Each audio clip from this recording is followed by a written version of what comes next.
நான் உங்கள் ஜெயசிங்கம் பேசுகின்றேன். பொதுவாக நாம உடல் திடகாத்திரமாகவும் எந்த பிரச்சனையும் இல்லாமல் இருக்கணும் அப்படின்றதுக்காக ஒரு சில பயிற்சிகளை சொல்லலாம்னு கவலைப்படுறேன். என்கிட்ட நாங்கள் முதுகுத்தண்டு சிகிச்சைங்கிறத சில பயிற்சிகளை சொல்லி கொடுத்துருக்கோம். அதை தான் இப்போ உங்களுக்கு சொல்ல போறேன். ஏன்னு கேட்டீங்கன்னா, as per the concept of the Sujok, நம்முடைய கை தான் மனித உடல் அப்படிங்கிறது. அந்த கை தான் மனித உடல், அந்த கை மனித உடல் இருக்கும். அப்போ இதுல என்ன கேட்டீங்கன்னா, இதுல இது ரெண்டும் கால்கள், இது ரெண்டும் கைகள், இது தலை, இதுதான் பொதுவான விதி. அப்போ நான் சொல்லக்கூடிய பயிற்சி மிக மிக எளிமையான பயிற்சி. இந்த பயிற்சியை நீங்கள் தினம் செய்து வந்தீர்களானால் உங்களுடைய முதுகுத்தண்டில் எந்த விதமான கோளாறுகளும் வராது சொல்லுவாங்க. ஏன்னா முதுகுத்தண்டு தான் ஒரு மனிதனுக்கு நோய்க்கான காரணமாக அது இருக்குன்னு சொல்லுவாங்க. இப்போ பாருங்க, தினம் நாம செய்ய வேண்டிய பயிற்சிகள் என்னன்னு கேட்டீங்கன்னா, முதல்ல பார்த்தீங்கன்னா நம்முடைய கால்களை மடக்குதல்னு சொல்லுவாங்க பொதுவாக. இப்போ பார்த்தீங்கன்னா இதுதான் நம்ம ஆஸ் பர் சுஜோக் இதுதான் நம்முடைய பொதுவாக நம்ம கால்களை முழுமையாக மடக்கணும். காலை முழு இது பார்த்தீங்கன்னா நம்முடைய இந்த பகுதி, நடுப்பகுதி, கடைசி நம்ம பண்ண வேண்டிய எக்ஸசைஸ் பார்த்தீங்கன்னா இந்த ரெண்டு கால்லையும் பண்ணலாம். அது ஒரு கையில் கூட பண்ணலாம், தப்பு கிடையாது. முதல் எக்ஸசைஸ் என்னன்னு கேட்டிங்கன்னா, இது ரெண்டுமே காலில் தான் எக்ஸசைஸ் பண்ண போகிறோம். முதல் எக்ஸசைஸ் பார்த்தீங்கன்னா இந்த மாதிரி மடக்க வேண்டும். இந்த மாதிரி மடக்கணும். இந்த கை நீளமாக வரும், மடக்க வேண்டும். இந்த மாதிரி நீட்டி என்ன பண்ணணும், நாம் மடக்க வேண்டும். இந்த மாதிரி மடக்கும் போதே நமக்கு தெரியும் கால் மூட்டு வலிகள் எது இருந்தால் அந்த வலிகளாம் கூட அங்கே தெரிய ஆரம்பிக்கும். நன்றாக என்ன பண்ணணும், நாம் இதை குறைந்தபட்சம் 60 முறை செய்யணும். இது ஆரம்பிங்க 1 2 3 அது மாதிரி 60 முறை செய்ய வேண்டும். இந்த ஒரு கால் பண்ணால் மட்டும் போதாது, அடுத்து இந்த காலிலும் பண்ண வேண்டும். அதே மாதிரி 60 முறை 1 2 3 இது மாதிரி 60 முறை என்ன பண்ணணும். இது பயிற்சி முதல் நிலை.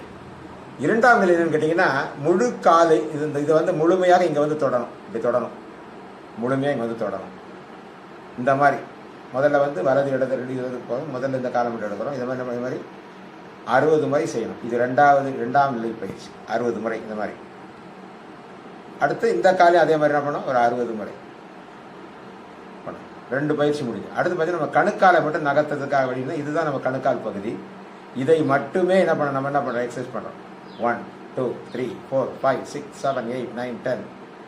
அடுத்து அதே மாதிரி 60 முறை செய்யணும். அடுத்து மறுபடியும் இங்கே வரணும். அதே மாதிரி 60 முறை 1 2 3 4 5 6. இந்த மாதிரி மடக்கும் போதே தெரியும் நம்முடைய கணுக்கால்களில் பிரச்சனை தான். அதெல்லாம் இங்கே எல்லாமே நம்ம பார்க்க முடியும். இது 60 முறை முடிச்சிடறோம். இது 3 நிலை முடியும். 4ஆம் நிலை என்னன்னு கேட்டிங்கன்னா, நம்முடைய இடுப்பு, இது நம்ம கால்னா இது இடுப்பு பகுதி. இதை நம்ம கால்களை நம்ம உட்கார்ந்து ஆட்டுறது பிறகு நம்ம சுஜோக் முறை எப்படி பண்ணுறோம், 2 விரல்களை இந்த மாதிரி ஹோல்டு பண்ணணும். ஹோல்டு பண்ண பிறகு இந்த மாதிரி இந்த மாதிரி நகர்த்தணும் 60 முறை. முதல்ல ஒரு இதை பண்ணணும், 60 முறை பண்ண. ரெண்டாவது பண்ணி இங்கே கொண்டு வரணும். இதில் 60 முறை. இந்த மாதிரி 60 முறை ரெண்டையும் பண்ணி முடிச்சுன்னா இது 4ஆம் நிலை. 5ஆம் நிலை பார்த்தீங்கன்னா கைகளை நகர்த்தணும்னு சொல்லுவாங்க. நம்ம என்ன பண்ணால் இது ரெண்டையும் ஒன்றா வச்சுக்கிட்டோம்னு சொல்லுவாங்க. இப்படி வச்சுக்கிட்டா இது 2 கை தான் கை. இந்த என்ன பண்ணுது, இப்படி மேலும் கீழும் அசைக்க வேண்டும். இந்த மாதிரி 1 2 3 4 5 6 இந்த மாதிரி ஒரு 60 முறை. இந்த மாதிரி 60 100 முறை கூட பண்ணலாம் கையை பொறுத்த வரைக்கும். இது நம்ம வழக்கமாக இந்த கையை இப்படி பண்ணுறதுக்கு பதிலாக நம்ம இங்கே சுஜோக் முறையில் பண்ணுகின்றோம். இது 5ஆம் நிலை. 6ஆம் நிலை பற்றி நம்ம கழுத்தை அசைப்புதல்னு சொல்லுவோம். இதெல்லாம் நம்ம சுஜோக் படி இதுதான் கழுத்து. இதை மட்டுமே திருப்புதல். 1 2 3 4 5 6 7 8 இது மாதிரி 60 முறை பண்ணணும். கழுத்து இது தலைப்பகுதி மட்டும், தலைப்பகுதியை மட்டும் அசைக்கிறது. அடுத்து கழுத்தையும் சேர்த்து அசைக்கிறதுக்கு பார்த்தீங்கன்னா இது கழுத்தை அசைப்புதல். இது முழுமையாக கழுத்து. இதை என்ன பண்ணுறோம், 1 2 3 4 5 இந்த மாதிரி 60 முறை இதையும் அசைக்க வேண்டும். அடுத்து பொதுவாக என்னன்னு கேட்டிங்கன்னா, உடலை நம்ம சுற்றுதல், ட்விஸ்ட் பண்ணுறதுன்னு சொல்லுவோம். இப்போ எத்தனை சொல்லியிருக்கோம். அடுத்த கடைசி பயிற்சின்னு கேட்டிங்கன்னா, இந்த விரல் நம்ம இப்படி எடுத்து கை இப்படி பிடிச்சிக்கிட்டு இந்த மாதிரி ட்விஸ்ட் பண்ணணும் ஒரு 60 முறை.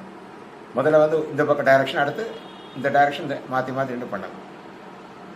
இதுதான் நம்ம இந்த செய்யக்கூடிய பயிற்சி முறையை தினம் காலையில் நீங்கள் வாக்கிங் போகும்போது கூட இதை பண்ணலாம். ஒன்றும் கஷ்டம் கிடையாது. ஃபர்ஸ்ட் எக்ஸசைஸ் முடிஞ்சது, செகண்ட் எக்ஸசைஸ் முடிஞ்சது, தேர்ட் எக்ஸசைஸ் முடிஞ்சது, ஈஸியாக முடிஞ்சு போயிடும். 2 கையிலும் பண்ணுறோம். அடுத்து 4th எக்ஸசைஸ் முடிஞ்சிடும். அதற்கு பிறகு 5th எக்ஸசைஸ் கைகளை 5 முடிஞ்சிடும். 6 தலைப்பு இதை மட்டும் கட்டை விரலை மட்டும் இந்த மாதிரி அசைக்கிறது 6வது சிகிச்சை. 7வது சிகிச்சை முழுமையாக அந்த மாதிரி வளர்க்கிறது. அடுத்து இது பொதுவாக ஜென்ரலாக வந்து நம்ம உடலை ட்விஸ்ட் பண்ணுறோம். இதுதான் மனித உடல்னு சொல்லி அந்த கான்செப்டில் இதை இந்த மாதிரி வந்து ஒரு 50 முறை சொல்லுவோம்.